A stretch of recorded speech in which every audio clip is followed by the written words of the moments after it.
இந்த week furniture talk ஃபைடர்ல நம்ம பார்க்க போற ஃபர்னிச்சர் ஆஃபீஸ் சேர்.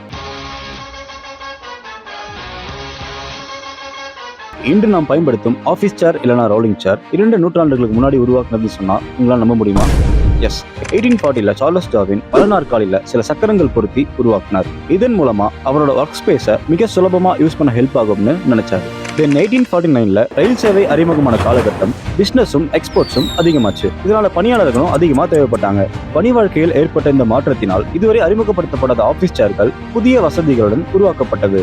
American inventor Thomas D Warren centripetal arm சேரை டிசைன் பண்றாரு. இந்த chair swivel mechanism and castors வீல்ஸுடன் பணியாளர்கள் எழுந்து நிற்காமல் வேலைகளை எளிதாக்க பயன்படுத்தப்பட்டது. பின்பு பல டெக்காட்ஸ் கடந்து நிறைய மாடல் ஆபீஸ் சேர்ஸ் டிசைன் பண்ணாங்க.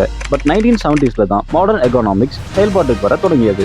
எமிலியோ ஆம்பஸ் மற்றும் ஜியான் கார்லோ பைரட்டி வெர்டிபிரா சேரை டிசைன் பண்ணி இதுதான் ஃபர்ஸ்ட் ஆட்டோமேட்டிக் அட்ஜஸ்டபிள் சேர்னு மார்க்கெட்ல இன்ட்ரோடியூஸ் பண்ணாங்க. 1976 Bill Stumpf the famous Ergon சேரை உருவாக்குனாரு. இந்த சேர் தான் ஹியூமன்ஸ்க்கு கம்ஃபர்ட்டாகவும் பிசிக்கல் ஹெல்த் சஸ்டைன் பண்ணும் நோக்கத்துடன் கண்டுபிடிக்கப்பட்ட முதல் சேர்.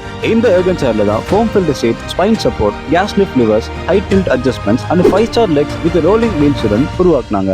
இன்னமும் இந்த ஆஃபீஸ் சேர்ஸோட ஹிஸ்டரி சொல்லணும்னு எனக்கும் ஆசையா தான் இருக்கு. பட் இப்போ இல்ல, பார்ட் 2ல சொல்றேன். இந்த ஆஃபீஸ் சேர்ஸோட ஹிஸ்டரி அண்ட் டைப்ஸ் தெரிஞ்சுக்க மார்டின்ஸ் பேஜை ஃபாலோ பண்ணி கமெண்ட் செக்ஷன்ல பார்ட் 2னு கமெண்ட் பண்ணுங்க.